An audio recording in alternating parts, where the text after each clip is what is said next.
કેમ છો વિદ્યાર્થી મિત્રો? છેલ્લા પિરિયડની અંદર આપણે ચેપ્ટર નંબર 6 ઉષ્માગતિશાસ્ત્રમાં પ્રણાલી શું છે, પર્યાવરણ શું છે, પ્રણાલીના કેટલા પ્રકારો છે અને અવસ્થા વિધેય શું છે એ ભણ્યા હતા. આજના પિરિયડની અંદર આપણે પહેલું એક અવસ્થા વિધેય જે છે આંતરિક ઉર્જા એ શું છે અને તેમાં આપણે કઈ રીતે ફેરફાર કરી શકીએ તેના વિશે ભણવાનું છે. તો પહેલી જ વસ્તુ કે આંતરિક ઉર્જાને આપણે યુ વડે દર્શાવીએ છીએ. આ પહેલો પોઈન્ટ. આંતરિક ઉર્જાને કેપિટલ યુ વડે દર્શાવાય છે. હવે આંતરિક ઉર્જા શું છે? પ્રણાલી એટલે આપણે કોઈ પણ બીકરમાં કોઈ પણ પ્રક્રિયા મિશ્રણ લઈએ તો એને આપણે પ્રણાલી શબ્દ આપ્યો હતો. તો પ્રણાલીમાં રહેલી બધા જ પ્રકારની ઉર્જાનો સરવાળો જેને આપણે આંતરિક ઉર્જા કહીએ છીએ. પ્રણાલીની અંદર રહેલી બધા જ પ્રકારની ઉર્જાના સરવાળાને આંતરિક ઉર્જા કહે છે. તો એની વ્યાખ્યા લખીએ. પ્રણાલીમાં રહેલી બધી જ પ્રકારની ઉર્જા જેવી કે યાંત્રિક ઉર્જા, વિદ્યુતીય ઉર્જા વગેરે નો સરવાળો જેને આંતરિક ઉર્જા કહે છે. અહીંયા મેં બે ઉદાહરણ લખ્યા છે. યાંત્રિક ઉર્જા, વિદ્યુતીય ઉર્જા, ચુંબકીય ઉર્જા. જેટલી પણ ઉર્જા અંદર હોય એ બધા જ ઉર્જાના સરવાળાને આપણે તે પ્રણાલીની આંતરિક ઉર્જા યુ કહીએ છીએ. પછી કીધું છે કે આંતરિક ઉર્જામાં તમે કઈ રીતે ફેરફાર કરી શકો. તો આંતરિક ઉર્જામાં આપણે 3 પોઈન્ટ દ્વારા ફેરફાર કરી શકાય. પહેલો પોઈન્ટ કે તમારે આંતરિક ઉર્જામાં ફેરફાર કરવો હોય તો જે પ્રણાલી છે એ પ્રણાલીમાં દ્રવ્યનો ઉમેરો કરો. એટલે દ્રવ્યનો ઉમેરો કરી દેશો એટલે આંતરિક ઉર્જા વધી જશે. દ્રવ્યને દૂર કરશો એટલે આંતરિક ઉર્જા શું થશે? ઘટી જશે. તો પહેલો આપણે અહીંયા લખી શકાય પ્રણાલીમાં દ્રવ્ય ઉમેરીને કે દૂર કરીને આંતરિક ઉર્જામાં ફેરફાર કરી શકાય.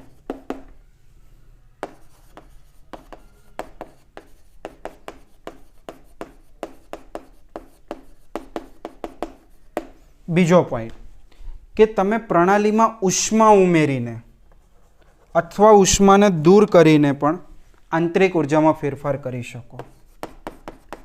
એટલે પ્રણાલીમાં ઉષ્મા ઉમેરીને કે ઉષ્મા દૂર કરીને આંતરિક ઉર્જામાં ફેરફાર કરી શકાય છે. અને ત્રીજો પોઈન્ટ પ્રણાલી પર કાર્ય કરવાથી પ્રણાલી ઉપર કાર્ય કરવાથી અથવા તેના દ્વારા કાર્ય કરવાથી આંતરિક ઉર્જામાં ફેરફાર કરી શકાય છે.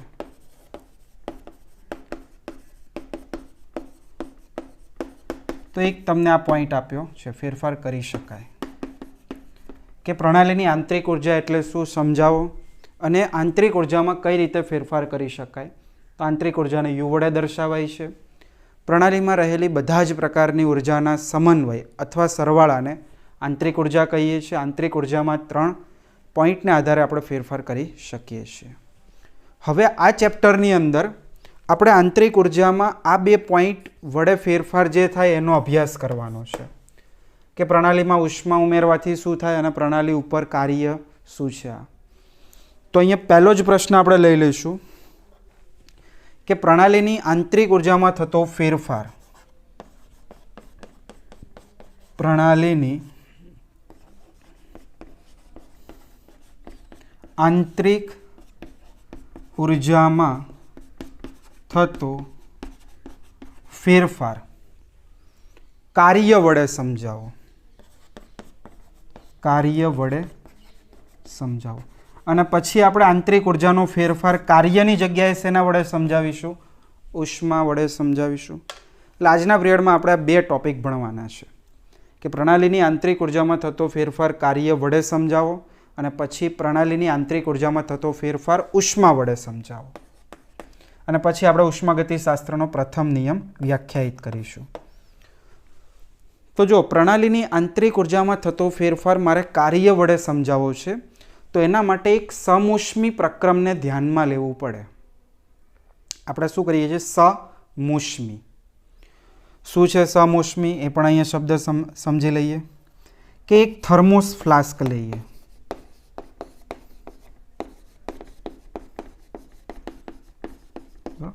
આપણે શું કર્યું? એક થર્મોસ ફ્લાસ્ક લઈએ અથવા તમે શું લઈ શકો? ઉષ્મા અવાહક બીકર. કે તમારી પાસે એવું બીકર હોવું જોઈએ જે ઉષ્માનું વહન કરી શકે નહીં. બરાબર.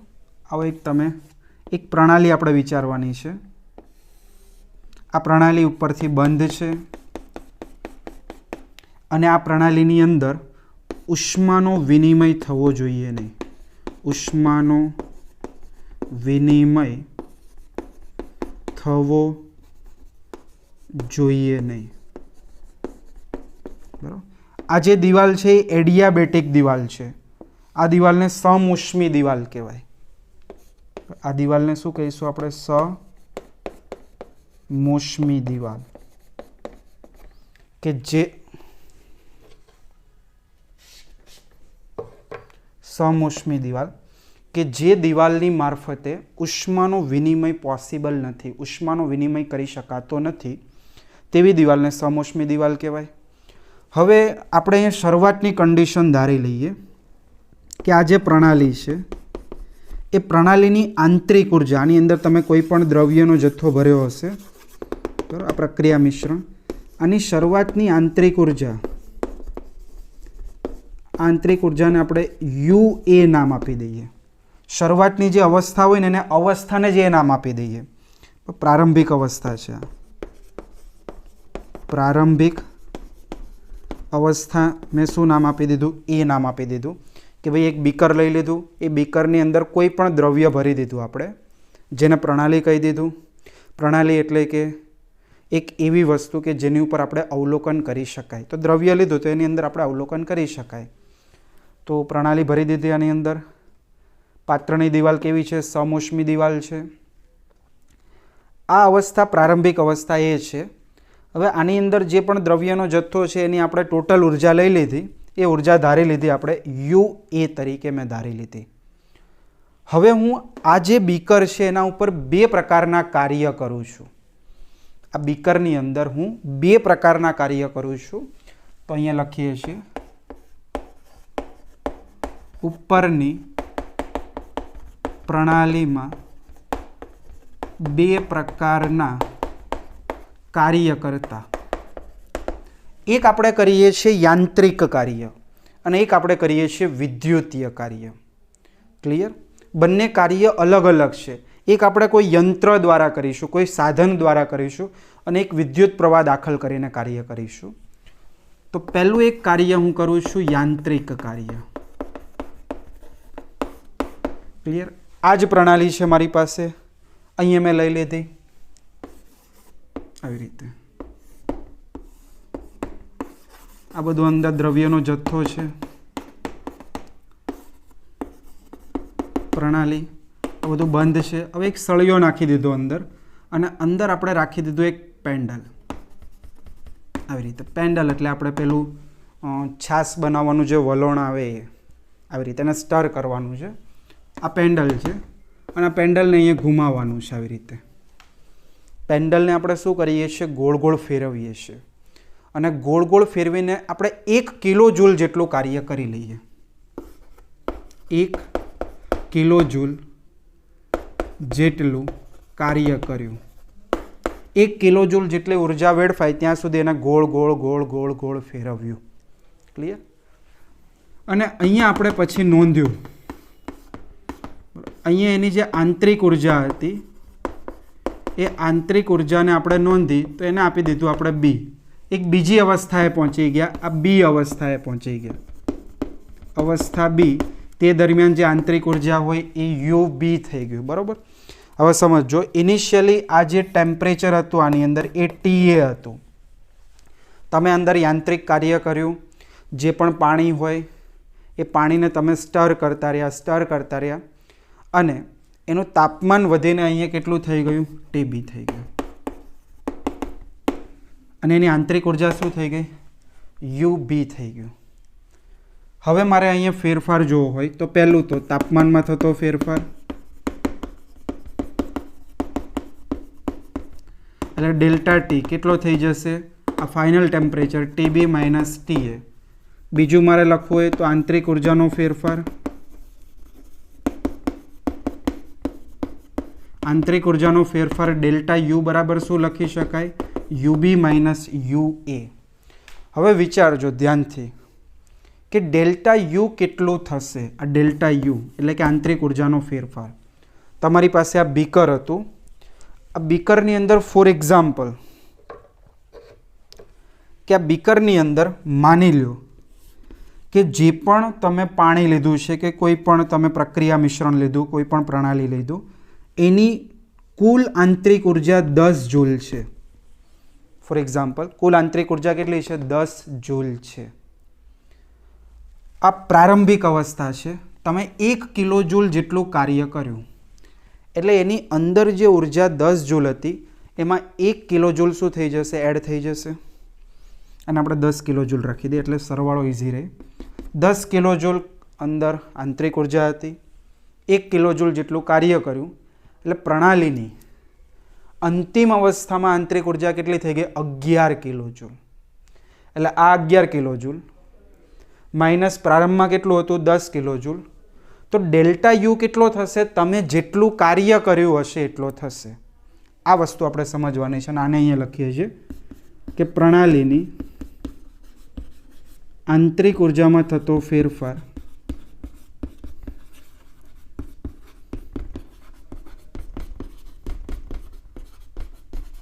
આંતરિક ઉર્જામાં થતો ફેરફાર પ્રણાલી પર કરેલા કાર્ય જેટલો હોય છે. કાર્ય જેટલો હોય છે. બરાબર? આ એક મેં તમને પહેલી યાંત્રિક કાર્ય માટે આપ્યું એટલે હું લખી શકું કે કાર્ય ડબલ્યુ એડી લખ્યું હશે ચોપડીમાં. એડી એટલે એડિયાબેટિક. આ જે વોલ છે એ એડિયાબેટિક છે. એડિયાબેટિક એક ઇંગ્લિશ શબ્દ છે જેને ગુજરાતીમાં સમઉષ્મી દિવાલ કહીએ છીએ. Adiabatic wall.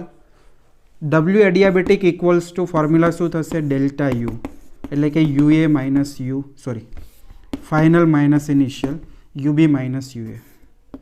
તો આ એક સૂત્ર થયું. આ પહેલું આપણે યાંત્રિક કાર્ય માટે સમજ્યા. હવે બીજું આવું સેમ આપણે વિદ્યુતીય કાર્ય માટે વિચારીએ. જો વસ્તુ સેમ જ છે કે આ જ બીકર હતું, આ બીકરને અહીંયા લઈ લીધું આપણે, આ પાણી ભરેલું છે અને અહીંયા આપણે એક હવે હીટર મૂકી દીધું. આ શું છે? હીટર. આ ક્લોઝ છે. બરાબર? હીટર મૂકી દીધું અને તમે હીટરમાંથી વિદ્યુત પ્રવાહ પસાર કરવાનું ચાલુ કર્યો. કેટલો વિદ્યુત પ્રવાહ પસાર કર્યો? 1 કિલો જૂલ જેટલો વિદ્યુત પ્રવાહ પસાર કર્યો. એટલે એને શું કહી દીધું આપણે? વિદ્યુતીય કાર્ય. અને જે આંતરિક ઉર્જા હતી એ પણ અહીંયા તમને શું જોવા મળી? યુબી જ જોવા મળી. યુબી જે અહીંયા જોવા મળી એ જ વેલ્યુ અહીંયા જોવા મળી. કોઈ ફેરફાર થયો નહીં. જેવું અહીંયા તમને ચેન્જીસ હોય, આ બંનેનો જે ચેન્જીસ હતો, જે તફાવત હતો એક સરખો જ હતો. એટલે અહીંયા પણ આપણે લખી શકાય કે ડેલ્ટા યુ બરાબર શું થયું હશે? UB minus UA. એટલે ડેલ્ટા યુ બરાબર ડબલ્યુ જે પણ તમે વિદ્યુતીય કાર્ય કર્યું એના બરાબર થઈ જાય. બરાબર? એટલે એક પહેલું સૂત્ર મળે આપણને, કાર્ય બરાબર ડેલ્ટા યુ. પ્રણાલીની આંતરિક ઉર્જામાં થતો ફેરફાર કાર્ય વડે આવી રીતે સમજાવી શકાય કે આંતરિક ઉર્જામાં થતો ફેરફાર એ કાર્ય બરાબર હોય છે. એ પછી વિદ્યુતીય કાર્ય હોય કે યાંત્રિક કાર્ય હોય કે કોઈ પણ કાર્ય હોય, બરાબર. એટલા માટે આપણે કહી શકાય કે આંતરિક ઉર્જા છે ને એ અવસ્થા વિધેય છે. શરૂઆતમાં કઈ અવસ્થા હતી? એ અવસ્થા, ત્યારે એની આંતરિક ઉર્જા યુએ. ફાઇનલ કઈ અવસ્થામાં આવ્યું? બી, યુબી. પછી તમે કાર્ય કોઈ પણ કરો, યાંત્રિક કાર્ય કરો, વિદ્યુતીય કાર્ય કરો, બરાબર, એનાથી એને કોઈ લેવા દેવા નથી. શરૂઆત અને અંતિમ અવસ્થા કઈ હતી એના ઉપર જ ડિપેન્ડન્ટ હોય છે ડેલ્ટા યુ. એટલે ડેલ્ટા યુ શું થઈ ગયું આપણી માટે? એક અવસ્થા વિધેય. એ પ્રારંભિક અને અંતિમ અવસ્થા ઉપર જ આધાર રાખે છે. અને પહેલું સૂત્ર જોયું આપણે, W adiabatic equals to delta you, બરાબર. આ ફોર્મ્યુલા નંબર 1 થયું.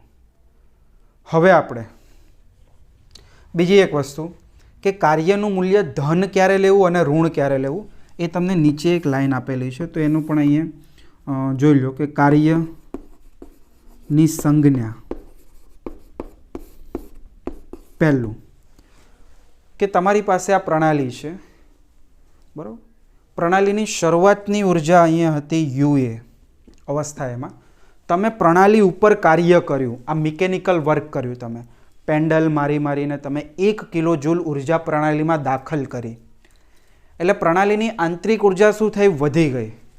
યુએથી યુબી થઈ ગયું. અહીંયા હું તમને આપી દઉં કે યુબી ગ્રેટર દેન શું હશે? યુએ હશે. આ જે યુબી આંતરિક ઉર્જા છે એ શરૂઆત કરતાં વધારે હશે, કારણ કે તમે પ્રણાલી ઉપર કાર્ય કર્યું છે. તો પહેલી જ વસ્તુ આવે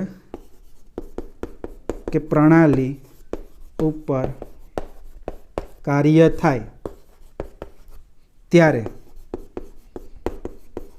તેનું મૂલ્ય અથવા તેનું સાઇન કેવું લેવું.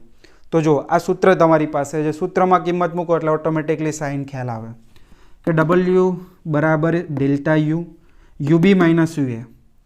હવે અહીંયા આપણે પ્રણાલી ઉપર કાર્ય કર્યું એટલે આંતરિક ઉર્જા યુબી શું થઈ? વધી ગઈ. આંતરિક ઉર્જા યુબી વધી ગઈ એટલે યુબીનું મૂલ્ય પોઝિટિવ છે, વધારે છે, પોઝિટિવ છે. યુએનું મૂલ્ય ઓછું છે, નેગેટિવ છે.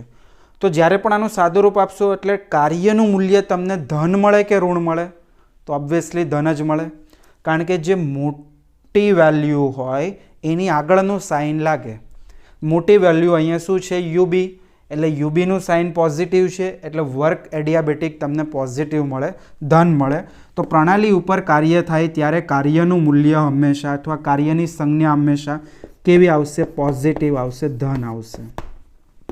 બીજું આનાથી વિરુદ્ધ સમજજો કે તમારી પાસે કોઈ પ્રણાલી છે, એની આંતરિક ઉર્જા છે યુએ. પ્રણાલી શું કરે છે? કાર્ય કરે છે પર્યાવરણ ઉપર. એટલે પ્રણાલી પોતે કાર્ય કરશે, પ્રણાલી વડે કાર્ય થશે. તો પ્રણાલી પોતાની આંતરિક ઉર્જામાં ઘટાડો દર્શાવશે કે પહેલાંની આંતરિક ઉર્જા 10 કિલો જૂલ હોય, પ્રણાલીએ કાર્ય કર્યું એટલે કાર્ય કરવા માટે અમુક ઉર્જા એ વેડફી નાખશે એઝ અ વર્ક, બરાબર. અમુક ઉર્જા એ કાર્યના સ્વરૂપમાં ખર્ચી નાખશે. એટલે શરૂઆતમાં 10 કિલો જૂલ હતી, પ્રણાલી વડે કાર્ય થયું, પ્રણાલી દ્વારા કાર્ય થયું, એટલે અંતિમ ધારો કે 2 કિલો જૂલ એણે વેડફી નાખી. એટલે અંતિમ કેટલી થઈ ગઈ? 2. હવે તમે ડેલ્ટા યુ ફાઇન્ડ કરો એટલે અંતિમ માઇનસ પ્રારંભિક, 8 માઇનસ 10 એટલે જવાબ શું મળશે? -2. એટલે તમને વર્ક કેવું મળ્યું? નેગેટિવ મળ્યું. તો બીજો પોઈન્ટ અહીં લખી શકાય, પ્રણાલી દ્વારા અથવા પ્રણાલી વડે કાર્ય થાય ત્યારે તેનું મૂલ્ય કેવું આવે છે? માઇનસ આવે છે, ઋણ આવે છે. ક્લિયર? આ 2 પોઈન્ટ ચોપડીમાં આપેલા છે, અંડરલાઇન કરજો, ખાસ MCQs માટે અને દાખલાઓ માટે. તમને દાખલાઓમાં આપ્યું નહીં કે ભાઈ કાર્ય ધન લેવું, કાર્ય ઋણ લેવું, આપણે જાતે ડિસાઇડ કરવાનું હોય. શબ્દ ઉપર તમારે જોવાનું થશે. તમને ત્યાં લખેલું હશે કે ભાઈ પ્રણાલી દ્વારા કાર્ય થાય છે, તો તમે જેવું પ્રણાલી દ્વારા જુઓ એટલે કાર્યનું મૂલ્ય કેવું લઈ લેવાનું? નેગેટિવ લઈ લેવાનું. કેમ? એ મેં તમને અહીંયા સમજાવ્યું કે પ્રણાલી દ્વારા કાર્ય થાય એટલે પ્રણાલી પોતાની ઉર્જા વેડફી નાખે છે, પ્રણાલીની આંતરિક ઉર્જા ઘટી જાય છે. હવે ઘટી જાય એટલે સાઇન માઇનસ આવે. અને પ્રણાલી ઉપર કાર્ય કરો એટલે પ્રણાલીની અંદરની ઉર્જા વધી જાય છે. અંદરની ઉર્જા વધી જાય એટલે પ્રારંભિક કરતાં અંતિમ ઉર્જા વધારે આવશે. જ્યારે ડેલ્ટા કરશો, ડિફરન્સ કરશો એટલે વધારે માઇનસ ઓછું, એટલે વધારે માઇનસ ઓછું કરો એટલે ડેલ્ટા તમને શું મળે? પોઝિટિવ જ મળે. બરાબર. તો આ પહેલું થયું અહીંયા પ્રણાલીની આંતરિક ઉર્જામાં થતો ફેરફાર કાર્ય વડે સમજાવો. ધ્યાનથી જોઈ લો અને ઇરેઝ કરીને આપણે હવે ઉષ્મા વડે સમજાવીએ આંતરિક ઉર્જામાં થતો ફેરફાર. હવે જુઓ, એના પછી નીચે એક આપ્યું છે ઉષ્મા કરીને આપ્યું છે બીજું. તો એમાં આવું સમજી શકાય કે આંતરિક ઉર્જામાં થતો ફેરફાર ઉષ્માની હેરફેર દ્વારા સમજાવો. આપણે ડેલ્ટા યુ જ સમજવાનું છે, પણ હવે ઉષ્માની હેરફેર થાય એવો પ્રયોગ આપણે સમજીશું. તો એના માટે શરૂઆતમાં આપણે શું કરીએ છીએ? એક પાત્રની અંદર પાણી અથવા કોઈ પણ પ્રક્રિયા મિશ્રણ લઈ લઈએ. આની અંદર આપણે પાણી ભરી દીધું, બરાબર, અને આ પાત્ર અહીંયા બંધ છે. હવે જે આ પાત્ર છે એ પાત્ર કોપર ધાતુનું લઈ લઈએ અથવા કોઈ પણ ધાતુનું તમે લઈ શકો, પણ આપણે જાણીએ છીએ કે ભાઈ કોપર છે એ વધારે વિદ્યુત અને ઉષ્માનું વહન દર્શાવે છે. એટલે આપણે જે પાત્ર લેવાનું છે એ એવી સારી ધાતુનું લેવાનું કે જેમાં ઉષ્માનું સરળતાથી હેરફેર થઈ શકે. તો તમે અહીંયા જે આ પાત્રની દિવાલ છે એ ધાતુની લેવાની છે. ધાતુની દિવાલ, ધાતુની દિવાલ લ્યો એટલે વિદ્યુતીય વહન દિવાલ થઈ ગઈ. એટલે શું થશે? ઉષ્મા અંદરથી બહાર અને બહારથી અંદર બંને દિશામાં ઉષ્માનો વિનિમય થશે. ક્યુ એટલે ઉષ્મા થશે. ઉષ્માને સ્મોલ ક્યુ વડે દર્શાવીએ છીએ. હવે ધારી લો કે આ જે પ્રણાલી છે એ પ્રણાલીની પ્રારંભિક અવસ્થા, પ્રારંભિક અવસ્થા શું છે? એ છે. પ્રારંભિક અવસ્થા એ છે તો એની પ્રારંભિક આંતરિક ઉર્જા શું થઈ જશે? યુએ. અને એનું પ્રારંભિક તાપમાન શું થઈ જશે? ટી એ થઈ જશે. ક્લિયર? હવે આને પ્રેક્ટિકલી વિચારો કે એક તમે પાત્રની અંદર પાણી ભરી દીધું છે જેનું તાપમાન કેવું છે? ટીએ છે. હવે એ બીકરને અથવા એ પાત્રને તમે એક ઓરડામાં મૂકો છો જે ઓરડાનું તાપમાન ટીએ કરતાં વધારે છે. એટલે જુઓ, આની અંદરનું તાપમાન આ ટીએ છે. હવે આને તમે એક અહીંયા પર્યાવરણમાં મૂકી દીધું આવી રીતે, અને આ જે પર્યાવરણ છે એનું તાપમાન શું છે? ટીબી. હવે અહીંયા કન્ડિશન આપી દઉં છું, ટીબી ગ્રેટર દેન કેવું છે? ટીએ છે. બરાબર. ફરીથી રિપીટ કરું છું, જે બીકર છે એમાં જે પાણી ભર્યું છે એનું તાપમાન ટીએ છે. એને આપણે એવા ઓરડામાં મૂકીએ છીએ કે જે ઓરડાનું તાપમાન ટીબી વધારે હોય.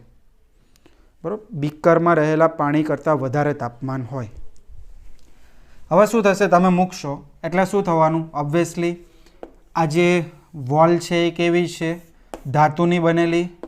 એટલે શું થશે? આ બહારનું તાપમાન વધારે છે એટલે ધીમે ધીમે એ તાપમાન અંદર જશે, એટલે ઉષ્મા અંદર દાખલ થશે. ધીમે ધીમે પાણીનું તાપમાન વધતું જશે, ધીમે ધીમે વધતું જશે. ક્યાં સુધી વધશે? જ્યાં સુધી બંને તાપમાન સરખા ના થાય ત્યાં સુધી. ચલો, બંને તાપમાન સરખા ના થાય ત્યાં સુધી એ તાપમાન શું થાય છે? વધે છે. અને અંતિમ અવસ્થામાં જે આંતરિક ઉર્જા હોય એને શું લઈ લો તમે? યુબી લઈ લો. એટલે હું અહીંયા કહી શકું કે જે આંતરિક ઉર્જામાં ફેરફાર થયો ડેલ્ટા યુ એ શું થયો? યુબી માઇનસ યુ એ જ થયો. પણ આ જે આંતરિક ઉર્જાનો ફેરફાર છે એ કોના બરાબર હશે? તો પ્રણાલીની અંદર દાખલ થયેલી ઉષ્મા બરાબર હશે. કોના બરાબર બોય? પ્રણાલીમાં દાખલ થયેલી ઉષ્મા બરાબર હોય. અથવા તમે બીજા શબ્દોમાં કહો તો કે ભાઈ આ ટેમ્પરેચરના ડિફરન્સ બરાબર હોય. ટેમ્પરેચરનો ડિફરન્સ લેવો તો લઈ શકાય. ડેલ્ટા ટી બરાબર શું થઈ જશે? TB minus ટીએ. વેલ્યુ સાથે સમજીએ હવે કે ધારો કે ટીએ બરાબર અહીંયા 50 ડિગ્રી સેલ્સિયસ છે અને તમે જે ઓરડામાં મૂક્યું છે એ ઓરડાનું તાપમાન 80 ડિગ્રી સેલ્સિયસ છે. એટલે ધીમે ધીમે આ પાણીનું તાપમાન વધશે. ક્યાં સુધી વધશે? 80 ડિગ્રી સેલ્સિયસ. પછી અહીંયા ઇક્વિલિબ્રિયમ એટલે કે સંતુલન આવી જશે. ડેલ્ટા ટી મારે શોધવું હોય તો શું કરવું પડે? 80 માઇનસ 50, 30 ડિગ્રી સેલ્સિયસ જેટલી હીટ અંદર ટ્રાન્સફર થઈ, એટલી ઉષ્મા અંદર દાખલ થઈ. તો એ કહી શકાય ડેલ્ટા યુ બરાબર UB minus UA, delta you બરાબર ક્યુ ઉષ્મા, પ્રણાલીએ શોષેલી ઉષ્મા. હવે અમુક કિસ્સામાં ઊંધું થતું હોય કે ભાઈ બહારનું તાપમાન કેવું હોય, ઓછું હોય, પ્રણાલીનું તાપમાન વધારે હોય તો ઉષ્મા બહાર ફેંકે. એટલે બે વસ્તુ થઈ શકે, કાં તો ઉષ્મા અંદર આવે કાં તો ઉષ્મા બહાર થાય. એટલે ઉષ્માનો હેરફેર થાય તો આંતરિક ઉર્જા શું થાય, બદલાય અને બદલાય. તો આંતરિક ઉર્જા ડેલ્ટા યુ બદલાય એટલે યુબી માઇનસ યુએ થઈ ગયું. તો ડેલ્ટા યુ કોના બરાબર થઈ ગયું, ઉષ્મા બરાબર થઈ ગયું. અહીંયા પણ આપણી પાસે બે વસ્તુ છે કે પ્રણાલી, પહેલો પોઈન્ટ કે જે ઉષ્મા છે એ પ્રણાલીમાંથી દૂર થાય છે, અને બીજો પોઈન્ટ કે ઉષ્મા પ્રણાલીમાં ઉમેરાય છે. બરાબર, તો અહીંયા લખીએ ઉષ્મા પ્રણાલીમાંથી પર્યાવરણ તરફ હેરફેર પામે છે. સમજો કે ઉષ્મા છે એ પ્રણાલીમાંથી પર્યાવરણ તરફ હેરફેર પામે છે. એટલે શું થાય છે, પ્રણાલીમાંથી દૂર થઈને પર્યાવરણમાં જાય છે. એટલે પ્રણાલીની ઉષ્મા શું થઈ જશે, ઓછી થઈ જશે. આંતરિક ઉર્જા શું થશે, ઘટી જશે. એટલે જે ઉષ્માનું મૂલ્ય હોય એ કેવું આવશે, નેગેટિવ આવશે. અને અહીંયા ઊંધું થઈ જશે કે ઉષ્મા